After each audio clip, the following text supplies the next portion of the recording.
Natatandaan mo pa ba? So karong adlaw gibalikan ako tong duha ka PWD kay na ako'y gamay nga ihatag nila. Nya mingaw man kaayo diri, wala gyud ka taw-taw. Mo nang nipadayon na lang ko sa akong lakaw kay paingon jud ko ani sa bukid. Sindayon na gid unta nila ako nga hatagan ako sila. Pero balikan ako sila pagikan ako sa bukid. Kay udto naman nibaba na ko kay para ko maghikay para makadala ko baon sa nagtrabaho sa bukid. Nya may agi na pud ko diri sa balay. Mo nang gisusi na ako diri kung naa na bay tawo. Paglili na ako diri, wala pa. Mingaw pa gyud siya. Mo nang unyang hapon balikan na sad nako sila. Buntag gyud ko nakabalik kay na busy pud ko anang hapon. Mao nang pag alas 6 pa lang sa buntag sayo kay ko ni Ari. Bisan pa man og kadaghan ko nagbalik-balik diri nga way tao.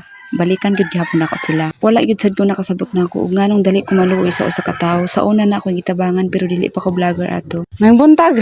Jud gihangat gay ko din ha kay sagkaon man gud ang paingon sa ilaha.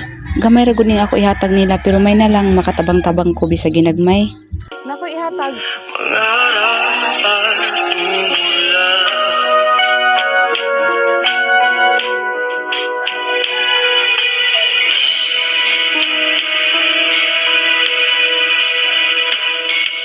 Natatandaan mo pa ba? Inugit kong puso sa puno mangga at ang ina